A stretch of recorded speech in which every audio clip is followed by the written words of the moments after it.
X. The Adventure of the Noble Bachelor. The Lord Street Simon marriage, and its curious termination, have long ceased to be a subject of interest in those exalted circles in which the unfortunate bridegroom moves. Fresh scandals have eclipsed it, and their more piquant details have drawn the gossips away from this 4-year-old drama. As I have reason to believe, however, that the full facts have never been revealed to the general public, and as my friend Sherlock Holmes had a considerable share in clearing the matter up, I feel that no memoir of him would be complete without some little sketch of this remarkable episode.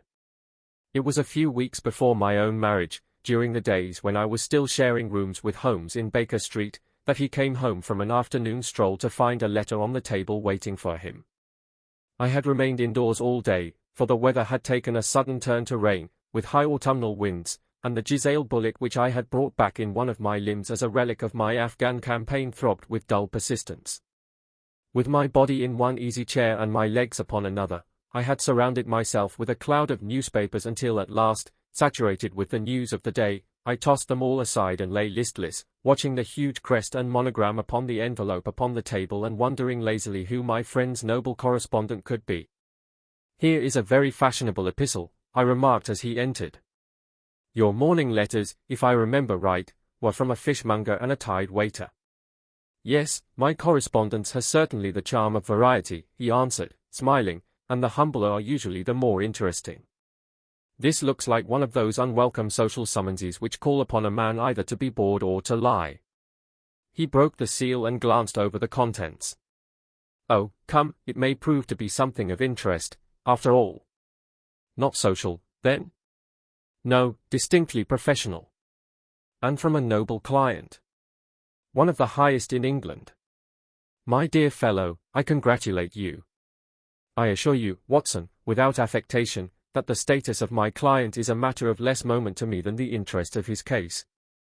It is just possible, however, that also may not be wanting in this new investigation. You have been reading the papers diligently of late, have you not?" "It looks like it," said I ruefully, pointing to a huge bundle in the corner. "I have had nothing else to do." "It is fortunate, for you will perhaps be able to post me up." I read nothing except the criminal news and the agony column. The latter is always instructive. But if you have followed recent events so closely, you must have read about Lord Street Simon and his wedding. "Oh, yes, with the deepest interest." "That is well. The letter which I hold in my hand is from Lord Street Simon. I will read it to you, and in return you must turn over these papers and let me have whatever bears upon the matter. This is what he says. My dear Mr. Sherlock Holmes, Lord Backwater tells me that I may place implicit reliance upon your judgment and discretion.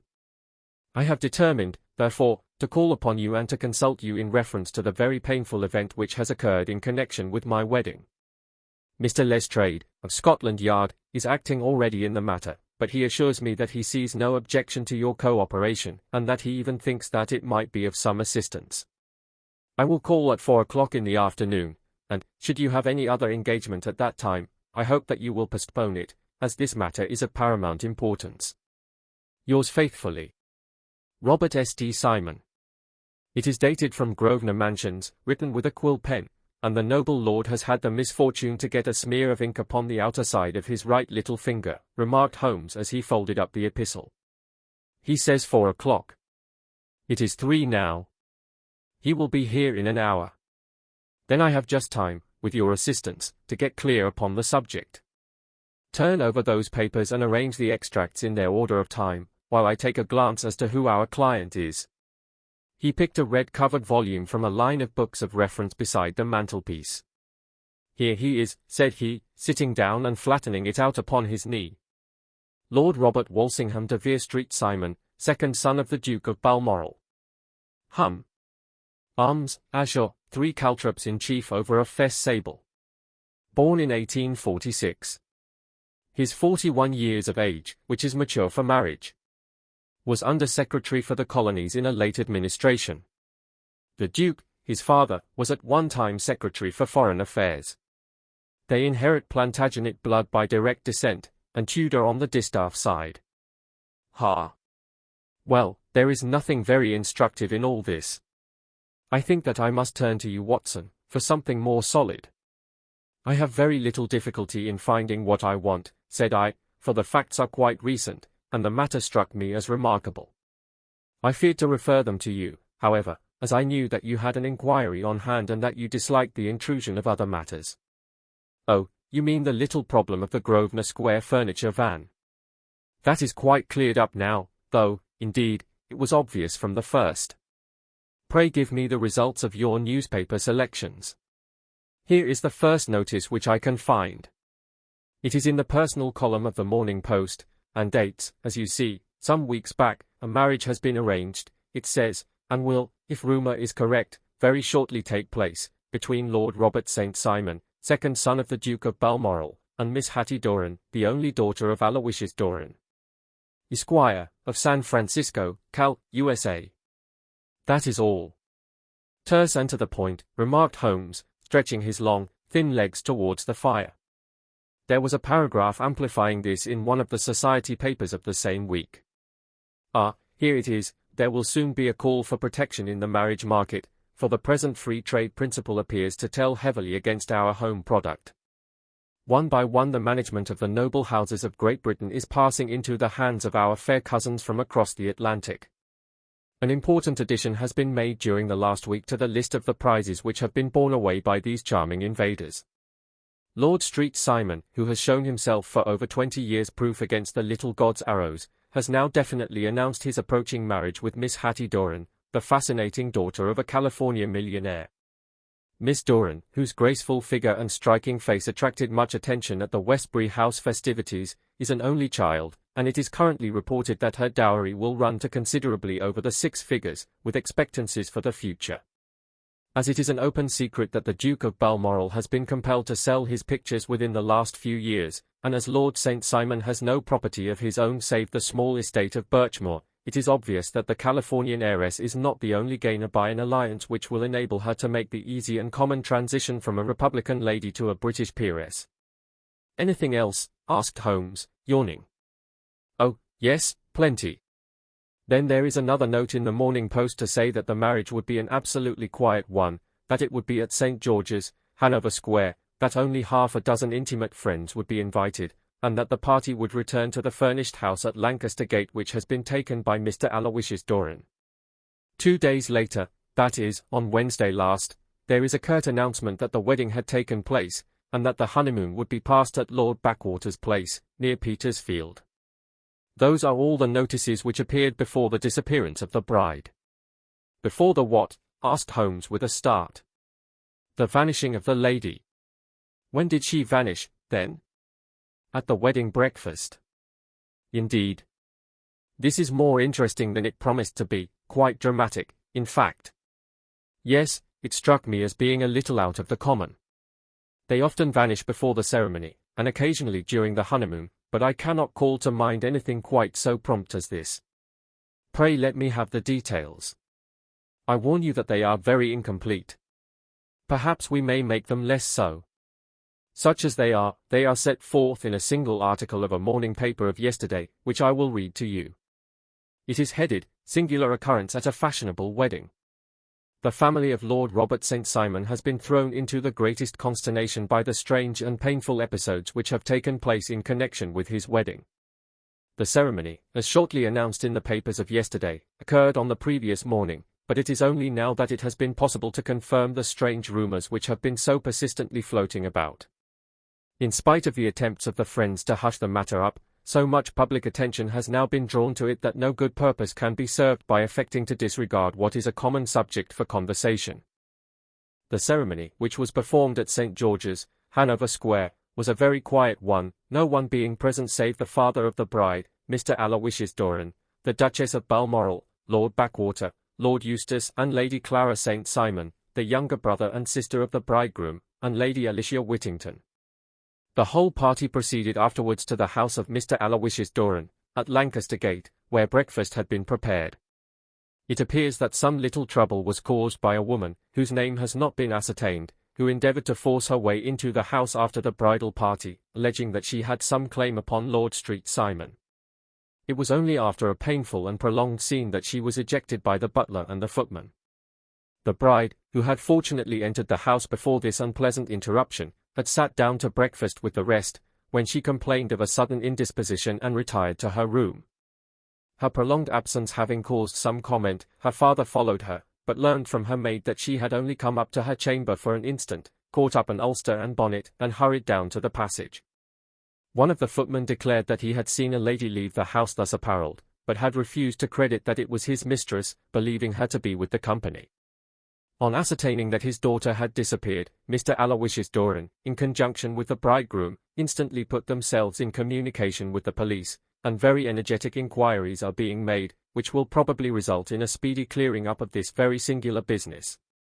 Up to a late hour last night, however, nothing had transpired as to the whereabouts of the missing lady. There are rumors of foul play in the matter, and it is said that the police have caused the arrest of the woman who had caused the original disturbance, in the belief that, from jealousy or some other motive, she may have been concerned in the strange disappearance of the bride. And is that all? Only one little item in another of the morning papers, but it is a suggestive one. And it is that Miss Flora Millar, the lady who had caused the disturbance, has actually been arrested. It appears that she was formerly a danseuse at the Allegro, and that she has known the bridegroom for some years. There are no further particulars, and the whole case is in your hands now, so far as it has been set forth in the public press. And an exceedingly interesting case it appears to be. I would not have missed it for worlds. But there is a ring at the bell, Watson, and as the clock makes it a few minutes after 4, I have no doubt that this will prove to be our noble client. Do not dream of going, Watson, for I very much prefer having a witness, if only as a check to my own memory. Lord Robert St. Simon, announced our page boy, throwing open the door. A gentleman entered, with a pleasant, cultured face, high-nosed and pale, with something perhaps of petulance about the mouth, and with the steady, well-opened eye of a man whose pleasant lot it had ever been to command and to be obeyed. His manner was brisk, and yet his general appearance gave an undue impression of age, for he had a slight forward stoop and a little bend of the knees as he walked. His hair, too, as he swept off his very curly-brimmed hat, was grizzled round the edges and thin upon the top. As to his dress, it was careful to the verge of foppishness, with high collar, black frock coat, white waistcoat, yellow gloves, patent leather shoes, and light-coloured gaiters. He advanced slowly into the room, turning his head from left to right, and swinging in his right hand the cord which held his golden eyeglasses. "Good day, Lord St. Simon," said Holmes, rising and bowing.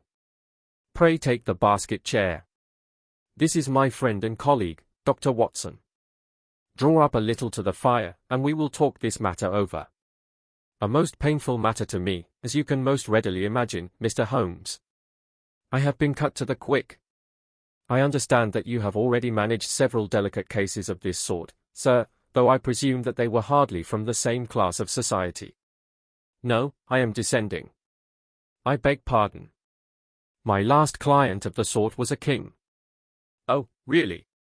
I had no idea." "And which king?" "The king of Scandinavia." "What? Had he lost his wife?"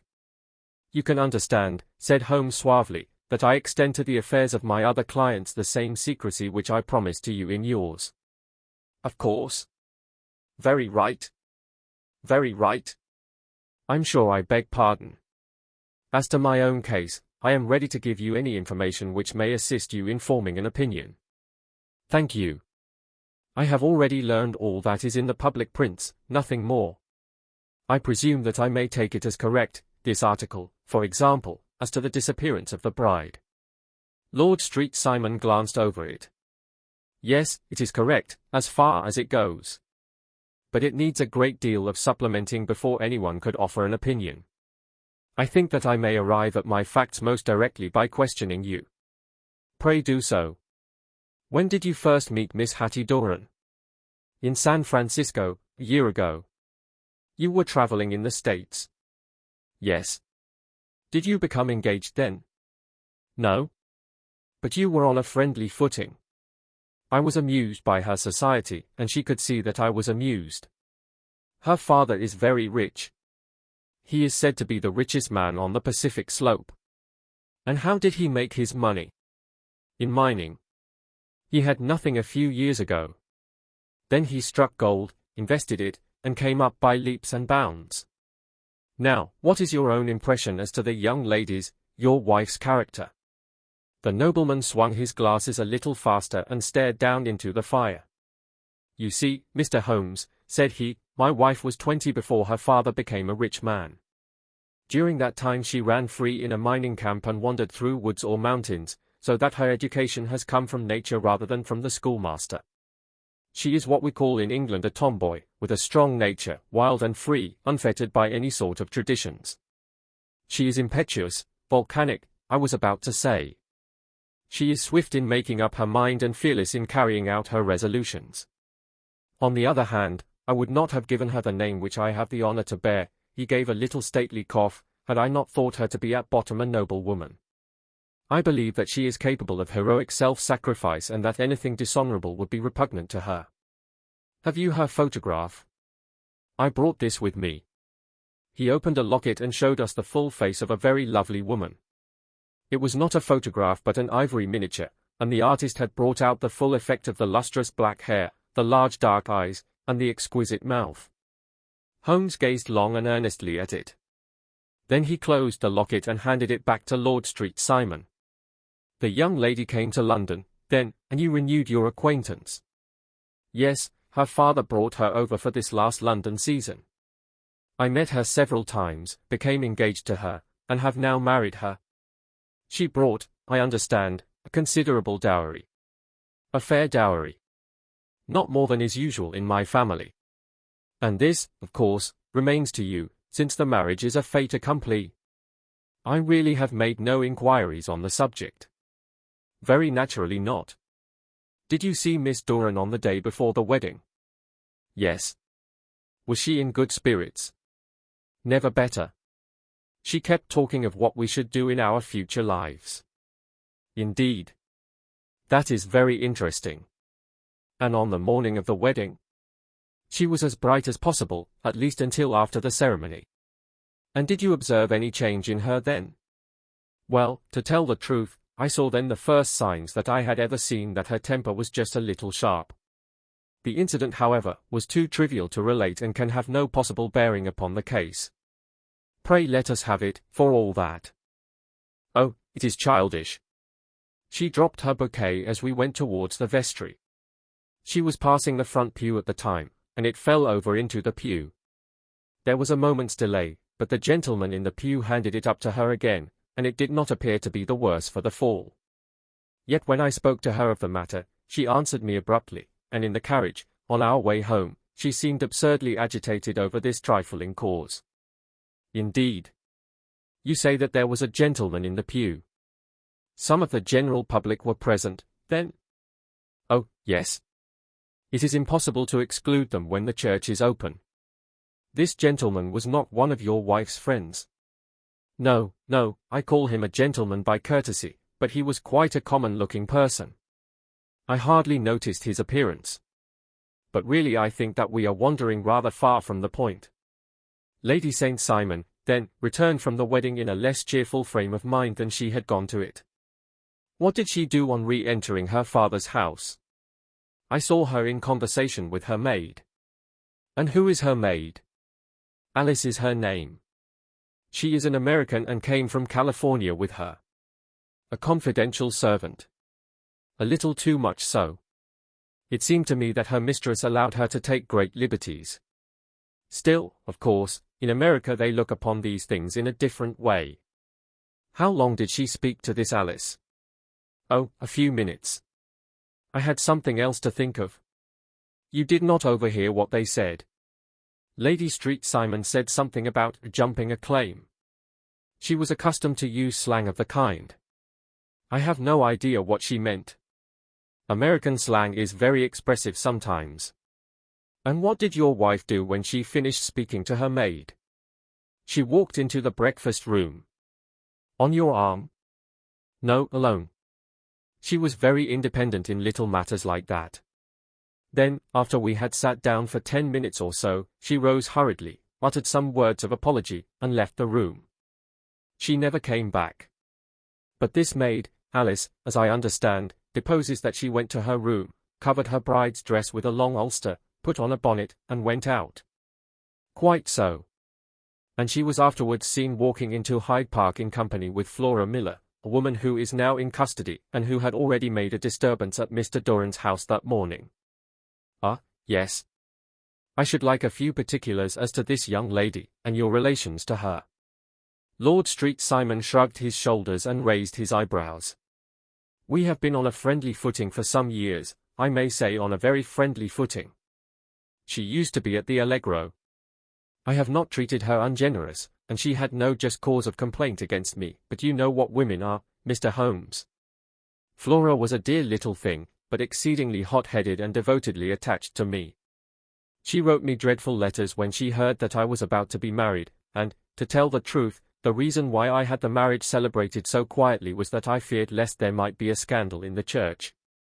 She came to Mr. Doran's door just after we returned, and she endeavored to push her way in, uttering very abusive expressions towards my wife, and even threatening her, but I had foreseen the possibility of something of the sort, and I had 2 police fellows there in private clothes, who soon pushed her out again.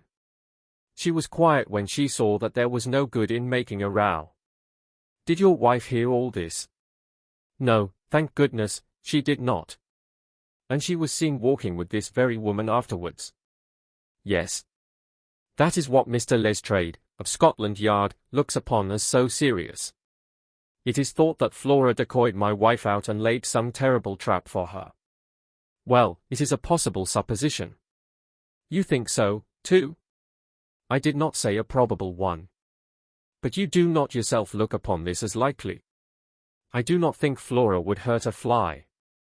Still, jealousy is a strange transformer of characters. Pray, what is your own theory as to what took place? Well, really, I came to seek a theory, not to propound one. I have given you all the facts. Since you ask me, however, I may say that it has occurred to me as possible that the excitement of this affair, the consciousness that she had made so immense a social stride, had the effect of causing some little nervous disturbance in my wife. In short, that she had become suddenly deranged. Well, really, when I consider that she has turned her back, I will not say upon me, but upon so much that many have aspired to without success, I can hardly explain it in any other fashion. Well, certainly that is also a conceivable hypothesis, said Holmes, smiling. And now, Lord St. Simon, I think that I have nearly all my data. May I ask whether you were seated at the breakfast table so that you could see out of